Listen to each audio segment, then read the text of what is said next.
President Gotabaya Rajapaksa emphasized that everyone in the region should work together to revive the economy after the COVID-19 pandemic situation.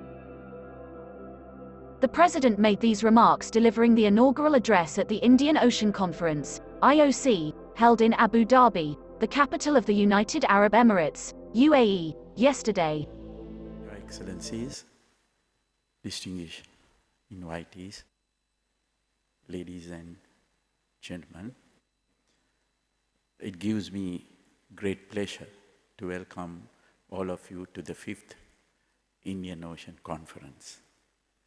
At the outset, I take this opportunity to thank the India Foundation, this Rajaratnam School of International Studies of Nanyang Technological University, Singapore, and the Institute of National Security Studies of Sri Lanka, together with the organizing committee for their efforts for this event.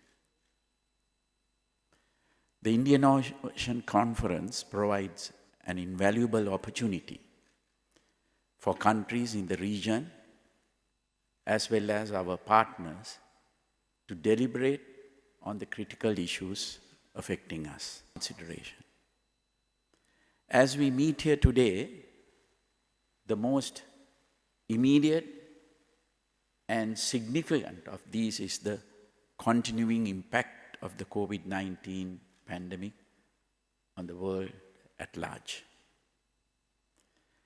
When the COVID-19 virus started spreading around the world in the first quarter of 2020, it posed serious challenge to all nations.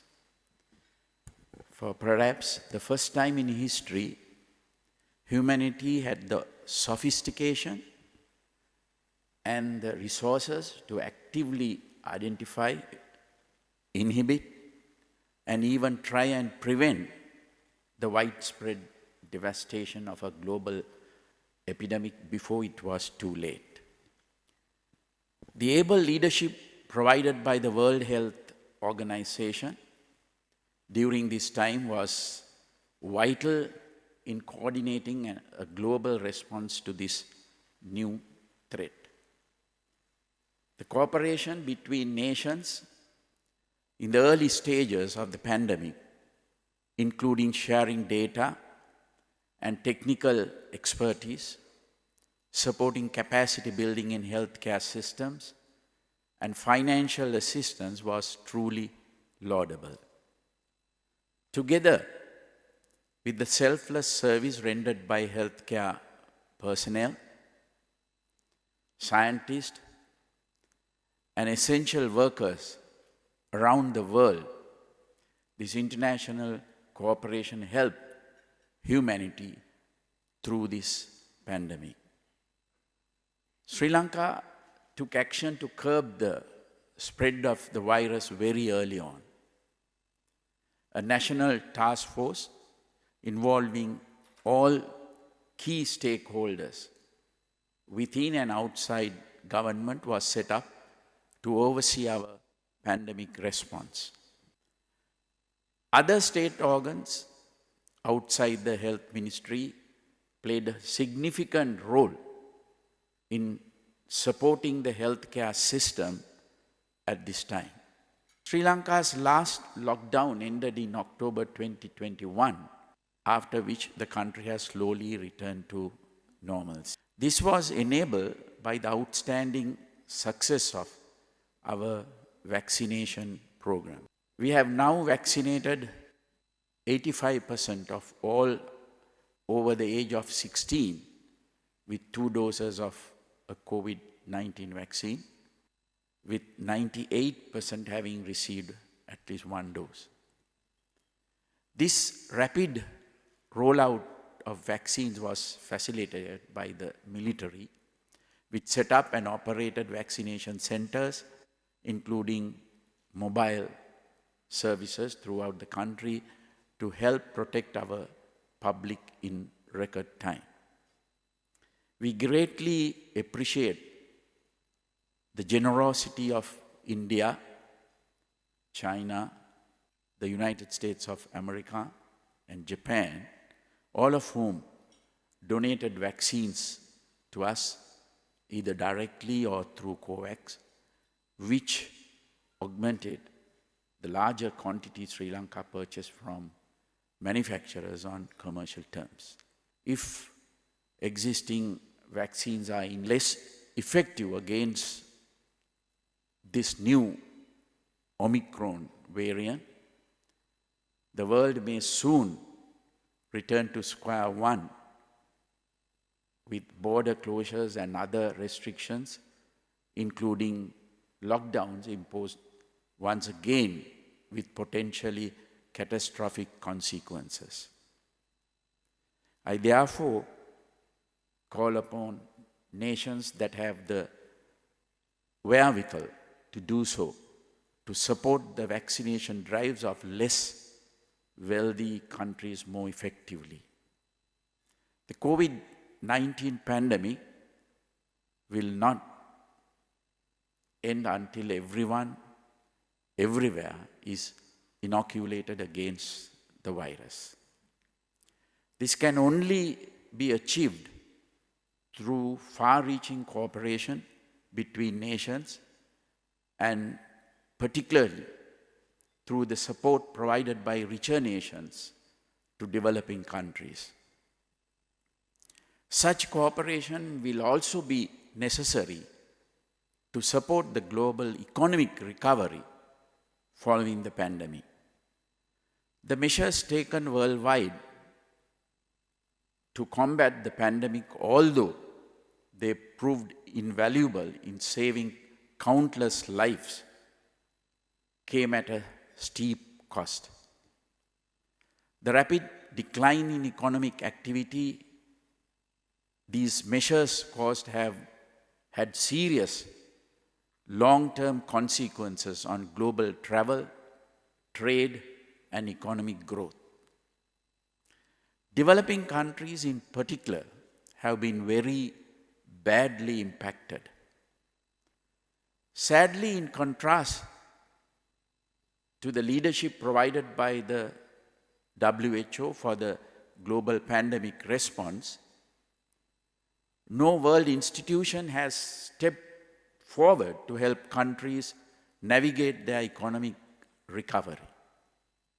Although the pandemic has affected rich and poor countries alike, a disproportionate impact is borne by poorer countries.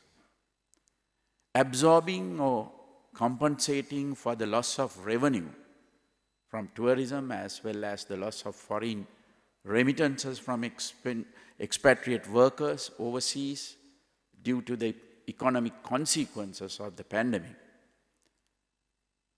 is not easy for smaller economies. It is especially hard for economies that are already burdened with external debt obligations. It would therefore be greatly appreciated if more action could be taken by wealthy nations as well as multilateral organizations to restructure or grant moratoria for the debt repayments of poorer countries struggling in the wake of the pandemic. This kind of support would greatly help those countries in their time of need, and more broadly, assist a speedier global recovery. I hope that such support will be forthcoming in the future.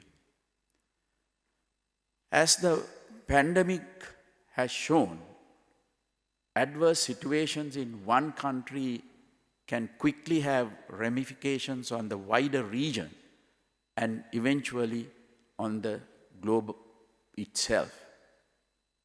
That is why the countries across the region and the world at large must work together to solve problems that affect nations, whether in terms of epidemics, economy, or ecology. As a developing island nation that is very vulnerable to climate change, Sri Lanka is deeply aware of these dangers. Adverse weather patterns caused by climate change have already affected the country on several occasions in the past decade. There is every likelihood that the impact of these phenomena will worsen in time to come. We must act now before it is too late. Sri Lanka has been active on the global stage in response to the ongoing climate crisis. In 2019, the Colombo Declaration on Sustainable Nitrogen Management was formulated to support the target of halving harmful nitrogen waste globally by 2030. Sri Lanka is a co-lead of the Energy Compact for No New Coal Power and leads the action group on mangrove restoration in the Commonwealth Blue Charter initiative. At the national level, my government has pledged to increase the contribution of renewable energy sources to our power requirements to 70% by 2030. We have prioritized enhancing national forest cover, and we hope to strengthen our carbon sequestration capacity by 7% between now and 2030. Sri Lanka also aims to achieve carbon neutrality by 2050. The use of artificial fertilizer is strongly discouraged, and our policy is to support the rapid development of organic agriculture within the country in future. A range of policy actions is also required on ecological issues that are related to but distinct from climate change. Earlier this year, the container ship Express Pearl caught fire off the coast of Colombo, Sri Lanka. Despite concerted efforts by the Sri Lanka Navy, Air Force, and Coast Guard, together with Indian Navy and Coast Guard vessels, the fire continued for several days, and the ship ultimately sank off Sri Lanka waters. Enormous environmental damage was caused by this incident. Hazardous chemicals, including nitric acid and other toxic substances, as well as several tons of oil and plastic resins pellets from spilled cargo, were released into the ocean. The resulting pollution prevented fishing and adversely affected the livelihoods of thousands in our seaboard communities for months, and many continue to pose significant danger to marine life in the long term. The Express Pearl disaster was not an isolated incident. Less than a year before it occurred, another significant maritime disaster was only narrowly averted. The fire on board MT New Diamond, which was transporting a large quantity of crude oil near our waters, was successfully doused through concerted efforts by the Sri Lanka Navy and Air Force, with support from India as well as 2 Russian naval vessels in the region at the time. Both these incidents point towards the urgent need for strict controls surrounding the oceanic transport of hazardous and environmentally sensitive materials. Similar controls also need to be imposed on overfishing and ecologically damaging practices, including bottom trawling, long line fishing, and blast fishing in the Indian Ocean region. These practices severely deplete fish stocks, result in wasteful bycatch of marine species, and cause devastation to other organisms that are critical to sustaining maritime ecosystems. Extraterritorial fishing by well-equipped trawlers is another significant problem in the region that affects the livelihoods of poor communities that rely on local fishing for their sustenance. Coordinated action to mitigate such issues will be critical in sustaining the overall ecology and the viability of local economies in the Indian Ocean region in the future. I therefore propose the establishment of a regional mechanism to coordinate such issues relating to sustainability. Another critical area of focus for countries in the Indian Ocean region and our global partners is security. A considerable proportion of the world's trade in commodities and manufactured goods takes place through the Indian Ocean region. Maintaining the integrity of its sea lines of communication is therefore of utmost importance to the global economy. In this context, however, it must be admitted that the Indian Ocean region is also the location of considerable criminal activity, including human smuggling, drug smuggling, and terrorism. These are all major issues that need to be addressed. Narcotics trafficking remains a significant problem for countries in this region. Sri Lanka has spent considerable effort over the past several years on intercepting shipments of narcotics, including heroin, ice, and cannabis by criminal networks that operate in its waters. These are truly transnational networks whose different aspects are overseen by criminal operatives from various nations. Often, the leaders of a particular drug network are based in one nation, while the drugs they traffic in are produced in a different country and transported by persons of various nationalities to yet other countries around the region.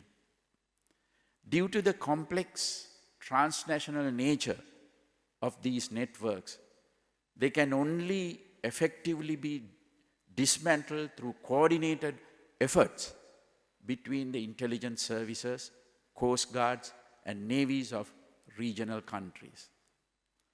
Further, improving intelligence sharing and cooperation within the region is therefore critically important to curbing these threats. Similar coordination and cooperation will be required to contain human trafficking, which has become a lucrative business for criminal operatives in this region. Sri Lanka has been used in past years both as source and as a transit point for illegal migration to Oceania. However, this activity has by now been largely curbed through close cooperation between the Sri Lankan and Australian governments. This is a very good example of what can be achieved through greater coordination between countries. As we go forward, Such coordination will also be required to counter the threat posed by religious extremism and terrorism in countries in the region.